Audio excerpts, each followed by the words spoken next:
Welcome back to the Love Your Story podcast. If you are a regular listener to this podcast, you know how the stories you tell yourself create your reality. That's what the whole Love Your Story movement is about, helping you to realize and take control of your life story.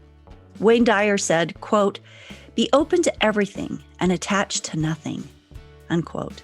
This is key as we do work with our own stories. Today, I have a treat for you. Andrea Carver is here on the show, and she is a craniosacral therapist who has practiced for 30 years. The heart of her work as a therapist is a spiritual understanding of the unlimited potential for growth of the human spirit. And as she has done her work over these past 3 decades, she hears stories every day that are similar to each other, limiting stories that need to be reframed. So stay tuned for our interview and to hear a few skills for taking old stories and shifting them into empowering ones. Let's be open to everything and attached to nothing, and we'll see where we land. Stories are our lives in language. Welcome to the Love Your Story podcast. I'm Lori Lee, and I'm excited for our future together of telling stories, evaluating our own stories, and lifting ourselves and others to greater places because of our control over our stories. This podcast is about empowerment and giving you, the listener, ideas to work with in making your stories work for you. Story power serves you best when you know how to use it.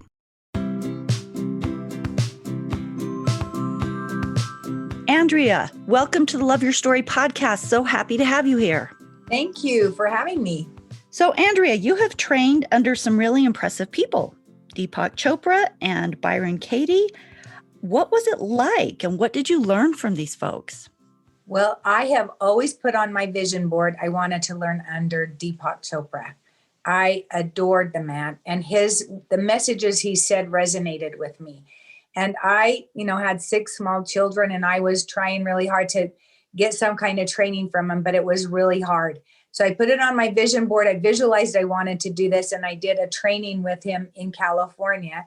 And oh my gosh, my mind was just shifting all over the place, and I just wanted more and more and more. And I was like a sponge, and he just spoke my language, and he answered all these questions that I couldn't figure out for myself. And I'm a pretty high-strung person. And so my spirit was craving to slow down, to meditate, to talk how he does so slow, and just everything is just so chill. And I just wanted that grounding in me. So it was amazing. In fact, I went back for several years, almost 10 years of just getting more trainings, did a lot of his workshops, did a lot of his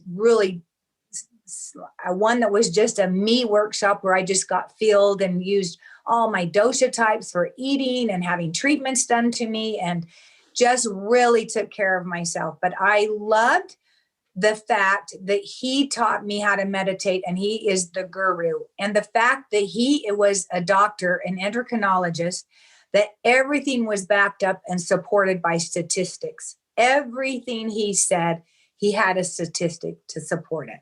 And he hooked people up with electrodes on their head. And we were at a 5-star resort, and he brought people in from the 5-star resort, hooked them up that should have been completely relaxed there, that weren't, because they were worried about things back home. They were worried about the office. They were worried about, and he just said, even when we get away, we're not relaxed. And so just the techniques that he used and the logic in teaching everything was so fascinating. Byron Katie I read her book, Loving What Is, and it was life-changing to me, life-changing. And I thought, I want more of this woman. And so I looked her up and took her workshops and her trainings, and fascinated by her brilliance. And really, that is the number one modality I use in my craniosacral work, because out of, probably 50 different trainings I've had, I use hers and Deepak are by far the most effective with myself and with all of my clients. So what does Byron Katie teach? Byron Katie teaches that everything in life is a mirror. We're just mirroring each other. If you see good or bad in another person, it's because you see good or bad in yourself. If I want to compliment another person, I'm seeing that in myself. If I find fault with another person, it's because there's something inside of me that bothers me that I was able to see in that other person. And I'm irritated with the other person, but really I'm irritated with myself because that's a flaw in myself. And that person just brought it to my attention. So instead of taking that bit of information negatively or personally, I'm saying, wow, thank you for mirroring that to me so I know what to heal in myself. Okay, so let's move right on into some of your stories. You said that the same script you hear from people all the time is that they have had a negative experience that happened to them in the past. Those experiences then help them to create a story that they tell themselves. So they've created this perceived reality. And then they spend their life looking for proof to validate these stories. I want to start off, as we always do, with stories. And so I was wondering if you would recreate and tell us some of these stories that you're repeatedly seeing as you work with people. Sure. I have repeated stories of people that have had trauma when they were small, and they continue to look at the lens of the age of when they had that trauma. And so it's really a shift in being able to show them that, you know, the emotions and the feelings you felt at that 3-year-old stage or that 5-year-old age is still the same lens you're looking at life through. You still have those same trapped emotions in the body. And so they spend a whole lifetime looking for validation and evidence to validate the story that happened to them when they were 3 or 5 years old. And so I just think it's an amazing awareness when people can see, oh my gosh, I'm still feeling the exact same I did when I was 5 years old. And I had a man that came in and his whole goal was how he got treated in high school and how people made so much fun of him. And his whole goal was to be so successful and to go back and show people he wasn't the little weasel, that he was going to get this empire of a company and be a CEO.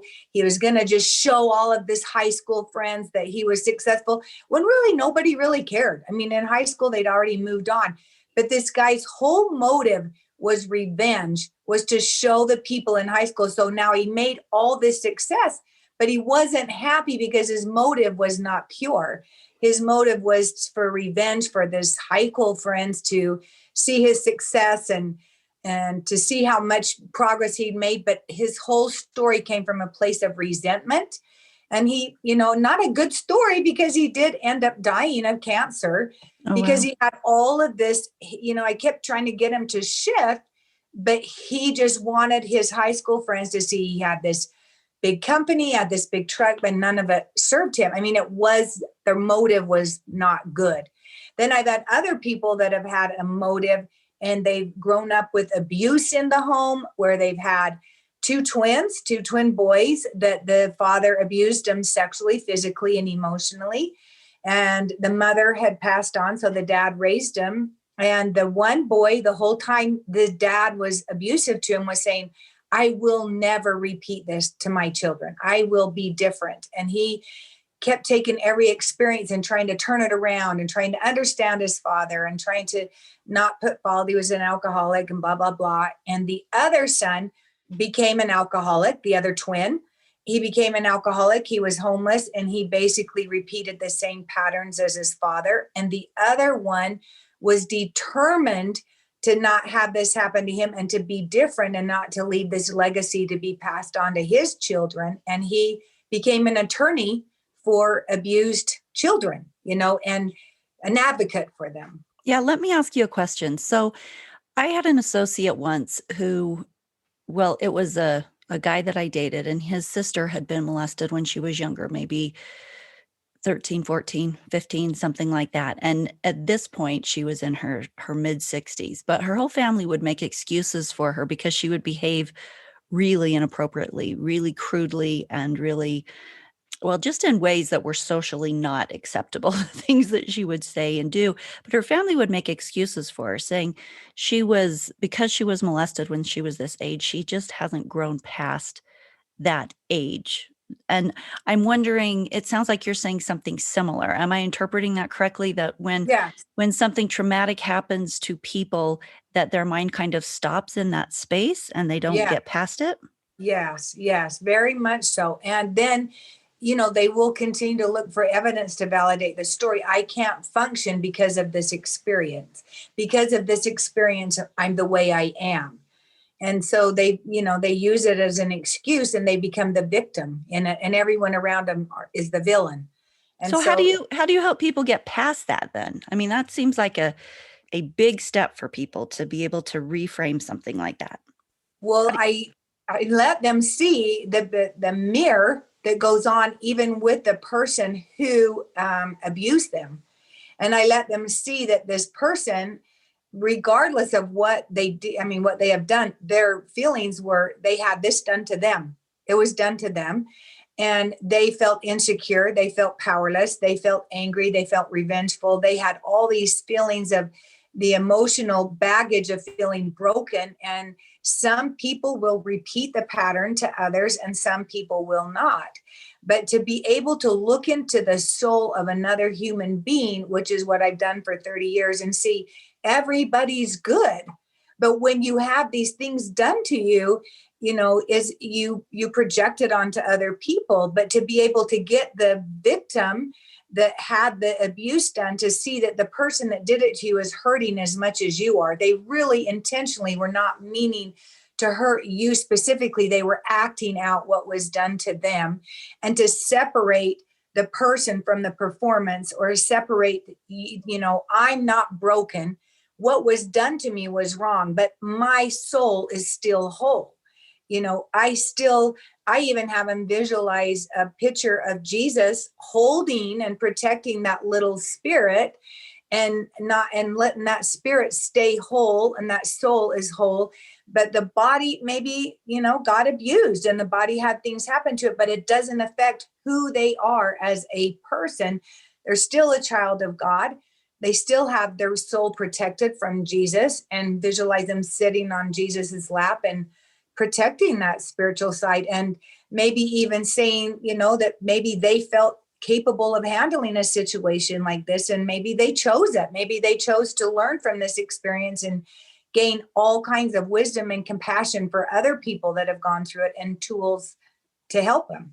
So what difference do you see between the people who have something ugly and damaging and can make it into an incredible learning experience where they come out with wisdom and enlightenment, versus someone who gets stuck in that ugly and damaging space and is just unable to get out? Is there something they do that differentiates which path they take, or something they don't do? I think is if they're willing to do the homework and search deeper into their own self improvement, and not just want someone to fix it for them, but they're trying to learn why this happened and how they could benefit from it, and what they could do to take an ugly situation and make it into something positive by helping other women that have been abused, or helping other people that are struggling with this on any situation. But it's the people that the story serves them somehow, like you were saying earlier with yours. She got the attention. She didn't, people coddled her. The story serves her, so she will hang on to it. When the story no longer serves them, and they go, I am so done with repeating all these horrible relationships that I keep failing at, and figuring out I'm the common denominator. There's something in me that's causing this, and I'm using this story to produce these results. And they kind of reach a point where they have, a path. I can either change this. I'm sick of what I'm doing. And they reach the bottom, or the other people, and I've got to change it by doing the homework and doing what it takes to get well.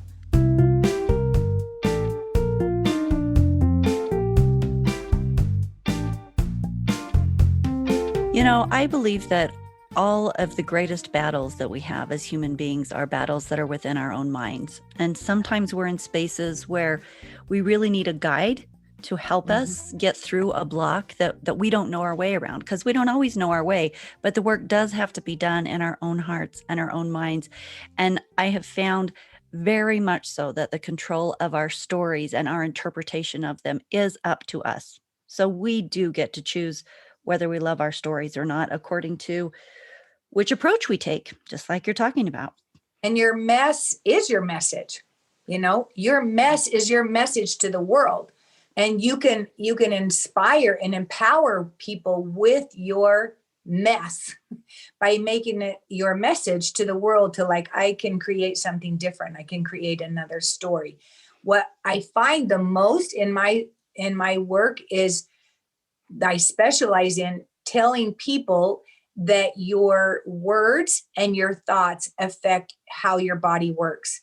It can weigh you down physically and make you tired and make you feel like you have all these emotional symptoms because they get trapped in different parts of the body, which are chakras. And if you think that your whole body's mostly made of water, and water is a conduit of energy, and the water surrounds your brain and it surrounds your organs. So the things that you speak and say about yourself can either energize those organs in your body or they can deplete those organs in your body, and they can make you tired. And people will, this one gal said in a workshop I did, I'm a personal trainer. I eat clean. I'm healthy, but I'm always tired all the time. And I said, because you keep repeating the same story to yourself and it depletes you, so you're energetically tired all the time, and it creates a physical tired. So much of this daily battle, this daily struggle, this just daily habits of being in control of our own minds. And particularly, I want to bring it to where we have been lately. So during the past year, we've all been staying home more and connecting less and touching less and dealing with the resulting anxiety and depression and stress that comes when humans can't be the social beings that they are. And of course, the stress of the unknown that has surrounded the pandemic and, how we've all been desocialized in a way. Well, now that we have to deal with the mental and emotional aftermath of that, we have different wars in our mind that we're fighting now. And since you have seen this repeatedly, and I mean, by seeing this, I mean, are constantly working in this craniosacral area of helping people to understand their stories and how to reframe them. What do you suggest for all of us as we deal with this COVID backlash of being separated and stressed? Well, I think it's just like you said, the way you look at it. I mean, because mostly the clients that come into me have learned to find the good in this ugly situation. Like they've been able to connect more and have more time with their grandkids, with their children. They've been able to have more time on focusing on themselves and healing themselves. They've been able to do more reading, to do more fixing up in their houses, to do things they've always wanted to do and weren't being able to do. They've been able to create more spirituality, find time to meditate, find time to do things that they've wanted to do for themselves instead of always so busy they never get a focus on themselves. So I feel like, you have both, where some are depleted and depressed and anxious and fearful. And knowing that you can't have fear and faith in the same space all the time. And which one are you going to choose? And choosing to see the glass half full or the glass half empty, and saying, okay, wow, I've never had this much time to myself before to really focus on self-healing or really get things done that or a book I've never been able to read, or really connect with another person on the phone or on, the Zoom or whatever. I just feel like, we can make it be a really positive experience. Absolutely. I want to know exactly what it is that you do with people so that we can get a feel for what you do when somebody comes in for craniosacral work. What does that look like? So they come in and they tell me an intent that they want for this session. And then I have them visualize the intent. And when they're lying down, their clothes are on and they're on a table. And then they do this breathing, and I go down by their feet and balance their chi. So when you get stressed or uptight and you have all of these emotions that are never dealt with, and you just stuff and move on and stuff and move on, it gets stored in the different energy vortexes of the body. And so say the heart chakra, if you have a lot of sadness and hurt, it gets stored in there. If you have root chakra issues where you don't feel safe or secure, and financial issues, it will get stored in the hip region. And if you can't speak your truth and you have problems speaking your truth, it gets stuck in the throat chakra. And over a period of time, if you keep letting that recycle over and over again in the throat, it can cause imbalances in the throat, like laryngitis or sore throats or eventually thyroid issues, because it's the water surrounding that area is polluted and it can't thrive. It can't heal itself. And so I put my hands on each chakra and I go through each chakra and feel the blocks that are in there. And we go through each stage of that have caused the blocks. And when you get all the blockage in there, you have a tendency to grind your teeth at night, and it can move the zygomatic bone in the mandible, which can cause all kinds of shifting in the sutures in the head, and it just throws you off. And you can get this blockage in the back of your occiput and those two protruding bumps in the back of your head that cause pressure in the neck and shoulders. And it also causes pressure in the sacrum in the lower back. And so when you feel jammed up in the occiput in those two areas, it will usually come out through pressure in the neck and shoulders and in the lower back.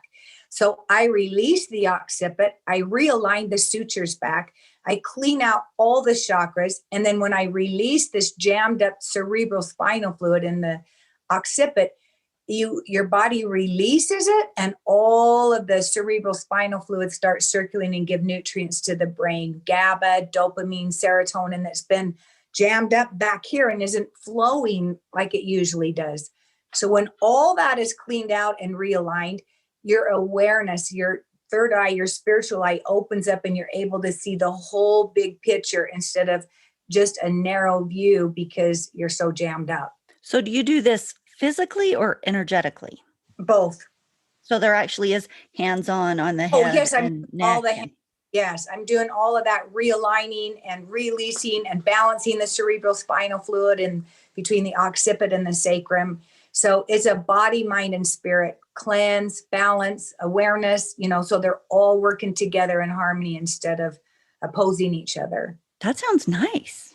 Yeah. I think I'll have some. Yeah. Love to do a cranial on you. So if people wanted to get a hold of you, how would they do that?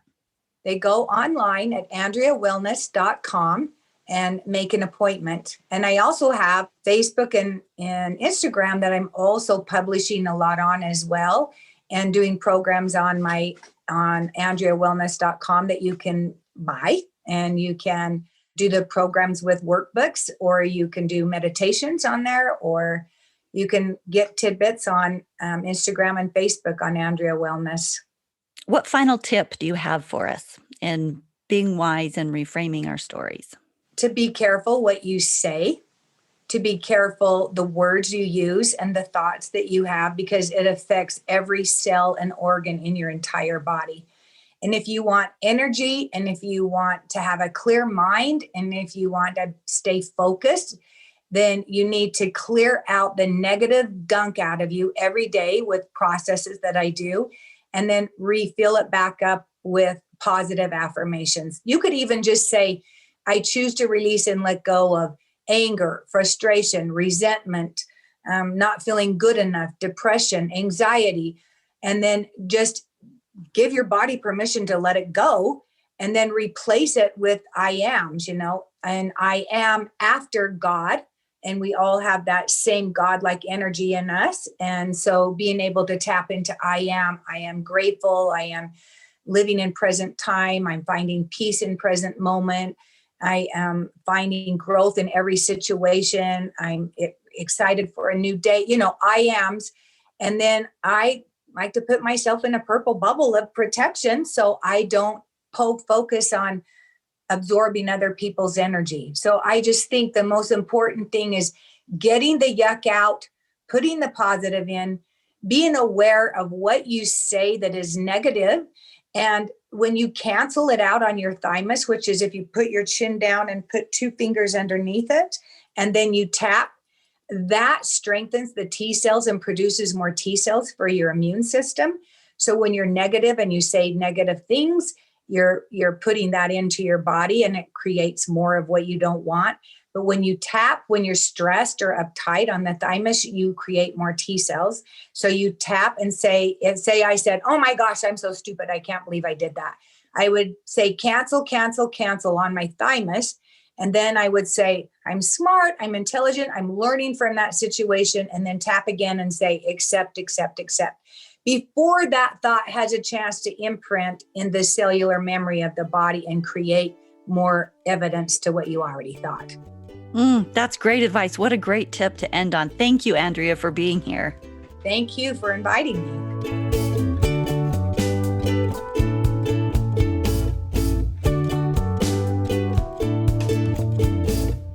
Deepak Chopra said, quote, "Quit trying to fight the darkness and look for more light," unquote. As we conclude, I think this is a fitting stair to step out on as we consider our stories and how they are holding us back. Let us all be less resistant to changing them. Let us look for the light and the learning that comes from the shift rather than struggling in the dark. Your challenge this week is to identify one story in your life that you know is holding you back. Shifting your stories is often something we cannot do alone. We need guidance and help because we're so stuck in our own way of seeing the world. We think how we see things as fact. Well, if you need help meeting this challenge, you can go to loveyourstorypodcast.com and find Andrea's contact information in the show notes. But I also suggest that you listen to the 5 steps to reframing your story. And those are available to you in episode 46 through 50. Each episode deals with one of the 5 steps for reframing your story. And you can learn more about each of those steps and try doing them yourself. And then if you need help, there's always Andrea or I that will help you.